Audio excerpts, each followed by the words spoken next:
There are news outlets reporting the worst right now, Glenn. I don't know what I'm waiting for before I report it. You know, I trust just the news. I trust Deseret. What are we waiting for, like, the AP to say it? We don't trust them more than we trust these. They're reporting that Charlie has died. That he's dead. At the age of 31.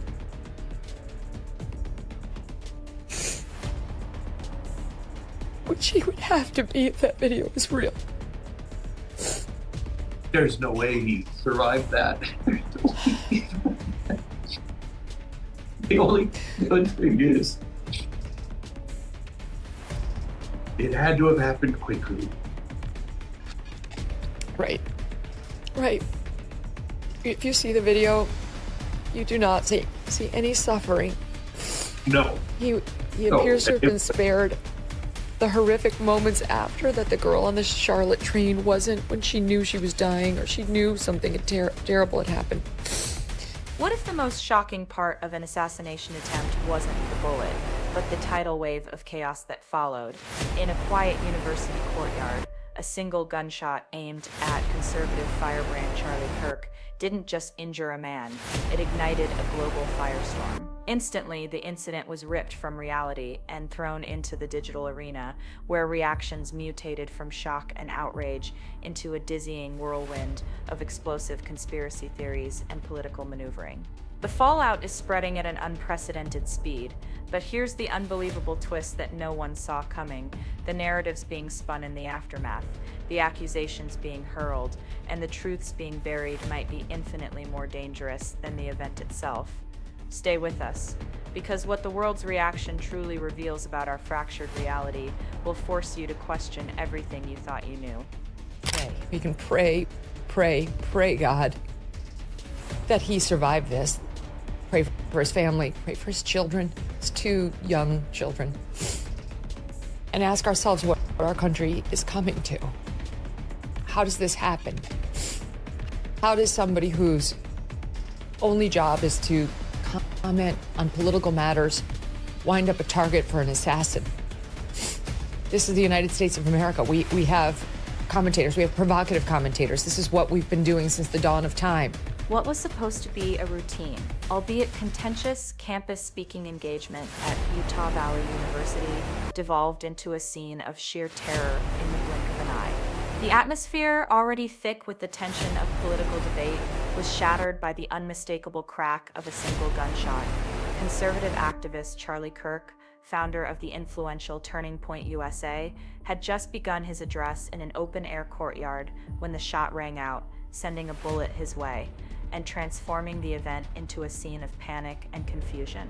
Witnesses described a horrifying moment of paralysis, followed by a stampede as students and attendees desperately scrambled for cover.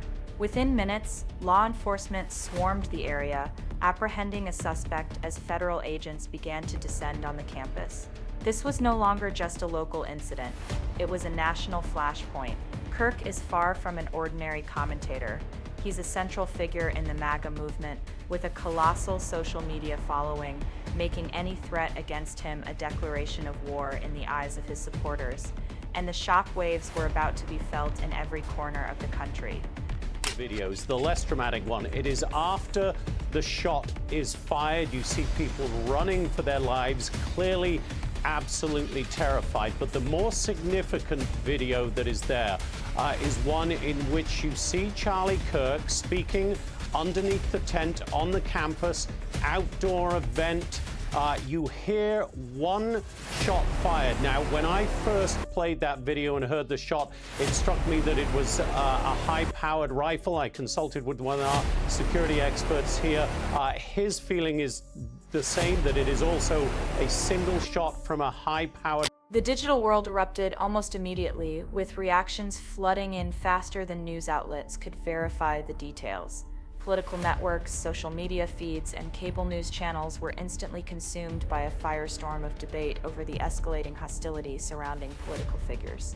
The first official statements from Utah authorities aimed to quell the panic, assuring the public that a suspect was in custody and the immediate threat was over. However, that did little to stem the tide of raw emotion and political opportunism that had already been unleashed online. Supporters immediately framed the attack as a terrifying escalation in a perceived war against conservative voices, drawing direct parallels to recent assassination attempts on other high-profile political figures.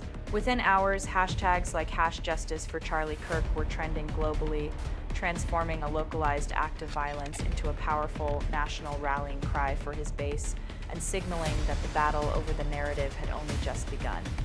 Good afternoon, everyone. I'm Kira Phillips. We're coming on the air because ABC News has confirmed conservative activist and podcaster Charlie Kirk has been shot during an event at Utah Valley University. The founder of Turning Point USA, a conservative student organization, is known for his outspoken views on politics, culture, religion, often taking his messages to colleges and universities, sparking sometimes pretty heated debates on campus. The political class wasted no time in making their voices heard, understanding that their response would be scrutinized by supporters and opponents alike. Utah Senator Mike Lee was among the first to react, carefully tweeting that he was monitoring the situation, a statement designed to convey both concern and authority while urging for calm. But the real heavyweight response came shortly after, as former President Donald Trump, a longtime ally and mentor figure to Kirk, used his social media platform to issue a powerful call for prayers. Trump's message masterfully framed the attack not as an isolated incident against one person, but as a violent assault on the entire conservative movement, effectively weaponizing the event to galvanize his base and paint his political opponents as architects of a dangerous, violent climate. This was a strategic move to define the narrative before anyone else could. He was hit. We know his condition is unknown at the moment. That is all his representatives are saying. But it is a deeply disturbing scene when you watch that video. We now await for word, obviously, on Charlie Kirk's condition. But as you will hear from Jason Chaffetz, for everybody there, it was a stunning and terrifying moment. And all we can do right now, Martha, is await word on Charlie Kirk's condition. That sentiment was powerfully echoed by Vice President J.D. Vance, who skillfully underscored Kirk's dual role as both a devoted father and a pivotal leader in mobilizing conservative youth, adding a deeply personal and humanizing layer to the political firestorm. Within the broader conservative ecosystem, the response was a unified chorus of solidarity and defiance. Turning Point USA affiliates and members immediately amplified statements that portrayed Kirk not just as a victim, but as a martyr for their cause, a symbol of unwavering resistance against what they describe as a suffocating wave of intolerance on college campuses. Yet the reaction wasn't a monolith. In mainstream media and across the political aisle, the conversation quickly pivoted to a fierce debate over the glaring security failures. Urgent questions began to surface with alarming speed. How could a shooter get so close in a public setting? Why wasn't a more secure perimeter established around an outdoor stage for such a polarizing figure? And most critically, after numerous high-profile threats against political figures, how did security protocols at this event appear so catastrophically vulnerable? Very prominent conservative activist, writer and broadcaster, a high-profile supporter of President Donald Trump. He hosts a weekly podcast and radio program and is known to many other people as the founder and president of Turning Point, a non-profit organisation that promotes conservative ideas among high school and college students. We understand that he was speaking at Utah Valley University. Some videos circulating online clearly indicate that a shot. The gravity of the situation was underscored by the immediate and decisive intervention of federal law enforcement. The FBI and ATF released statements confirming that their agents were on the ground, officially treating the shooting as a potential act of politically motivated violence, a designation that carries immense weight. High-level officials at the Justice Department publicly condemned the attack as a senseless act and vowed a thorough investigation, promising to leave no stone unturned in their quest to uncover the suspect's motives and any potential affiliations. Investigators immediately began the painstaking process of digging through the suspect's digital footprint, searching for any clues in online chatter or connections to extremist groups that could explain whether this was the work of a lone actor or part of a much larger, more coordinated threat. The timing of this attack couldn't have been more volatile, plunging a nation already reeling from a climate of extreme polarization and recent assassination plots into even deeper anxiety.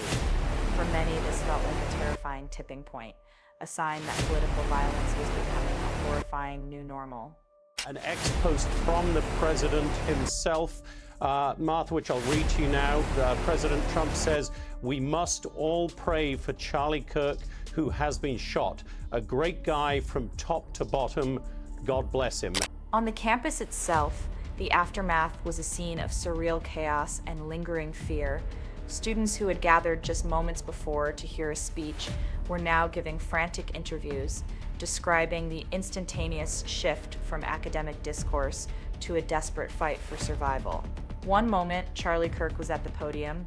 The next, the air was filled with screams as a panicked crowd surged away from the stage, creating a dangerous stampede effect. Emergency services flooded the courtyard, securing the perimeter while paramedics rushed Kirk to receive urgent medical care. The university administration, caught in the crossfire, issued a statement confirming the shooting and emphasizing the suspect was in custody, but behind the scenes, a storm of scrutiny was brewing. Administrators were now facing intense criticism for approving a high-profile, controversial event in an open, vulnerable outdoor venue without implementing the kind of extensive security measures that many now argue were obviously necessary. Nowhere. Charlie Kirk, my friend, the head of Turning Point USA, radio show host, father, more importantly, husband, was shot at an event at, where was it, guys? Utah Valley University, just about an hour ago. It looks pretty horrific. There's a lot of stuff breaking. I'm not even exactly sure why we're... The fact that Kirk's visit was already a source of intense controversy on campus only poured fuel on the fire. In the weeks leading up to the event, a fierce debate had raged among students and faculty about whether the university should provide a platform to such a divisive figure. For his opponents, the invitation itself was seen as an endorsement of rhetoric they considered harmful and dangerous. For his supporters, it was a fundamental test of the university's commitment to free speech, arguing Kirk had every right to be heard, that simmering conflict boiled over the instant the shot was fired. While detractors were quick to condemn the violence, the narrative that America's deep political polarization is now actively breeding extremism became undeniable. It didn't take long for international news outlets to pick up the story, framing it as yet another damning piece of evidence of America's internal decay and reinforcing a global perception of a nation spiraling into an era where political disagreement is increasingly settled with violence. Be physically impacted by that, and you can hear the crowd audibly panicking and beginning to run. We're told by our partners at NBC here in the United States that one person is in custody. We are getting some response to this. We're told there is a very palpable sense of shock at the White House. The Vice President, J.D. Vance, is encouraging people to pray for Charlie Kirk. He says he is a genuinely good guy and a good father. We're also hearing from the FBI Director Kash Patel, who says our thoughts are with Charlie, his loved ones, and everyone affected. Agents will be on the scene quickly, and the FBI stands in full support of the ongoing response. Meanwhile, Kirk's allies and supporters began meticulously constructing a narrative of targeted persecution, drawing direct and powerful comparisons to the 2017 shooting of Congressman Steve Scalise and other recent attacks aimed at prominent conservatives. Their argument was clear and resonant. Right-leaning figures are being systematically targeted in an environment of escalating leftist intolerance, and law enforcement has failed to adequately address the threat. This narrative was particularly potent because of Kirk's unique position within the conservative movement. He isn't just a commentator, he's a master organizer whose group, Turning Point USA, has been credited with mobilizing crucial voter blocs in key elections. His influence is tangible, felt at Republican conventions, in constant media appearances, and through his unparalleled ability to rally young conservatives. This context is crucial because the attack wasn't just on a person, it was on a highly effective political operator, and that's precisely why it struck such a deep and resonant nerve. The human element of the tragedy further amplified the emotional response, cutting through some of the political noise. The fact that Kirk is a young father to 2 small children struck a chord with many, including some who vehemently disagree with his ideology. The image of a parent being gunned down while speaking to students was a powerful and disturbing one, allowing people to see the attack not just through a political lens, but a deeply human one. Still, the deep societal fractures were impossible to ignore. While the vast majority of public reactions condemned the violence, the darker corners of social media were filled with mockery and dismissive comments, revealing a chilling lack of empathy. Security experts also began to weigh in, highlighting the inherent vulnerabilities of outdoor events and drawing parallels to another recent incident in Butler, Pennsylvania, where a political figure narrowly escaped an attempt on his life at an open-air rally. Their consensus was clear: without heavily fortified perimeters, these venues are a security nightmare, and in Kirk's case, the protective layers were tragically insufficient. Within conservative circles, this shooting has been elevated to a defining moment, serving as irrefutable proof of the extreme risks faced by those who dare to challenge progressive orthodoxy, especially on college campuses. For them, this event is not merely about a lack of tolerance. It represents the terrifying physical manifestation of a hostile ideology that seeks to silence rather than debate opposing viewpoints. This narrative has already begun to shape their political strategy, fueling calls for new legislation to protect campus speakers and serving as a powerful fundraising tool.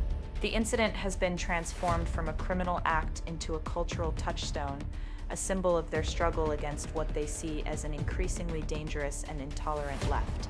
The long-term impact of this framing will likely be felt for years to come, further hardening the lines in an already deeply divided nation. As vigils and prayer gatherings continue to spring up across the country, the investigation presses on, but the landscape of American political discourse has already been irrevocably altered. This single act of violence has magnified the urgent need for a complete overhaul of security protocols for public figures and has poured gasoline on the partisan fire, deepening the narratives of victimhood and aggression on both sides.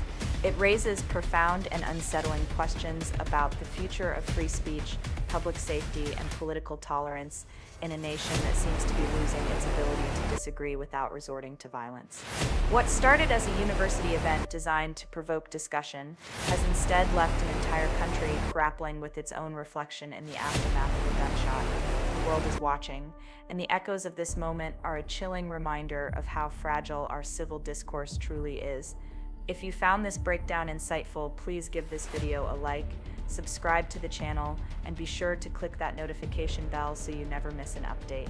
We want to hear from you. What are your thoughts on this incident and the state of political debate? Share your perspective in the comments section below.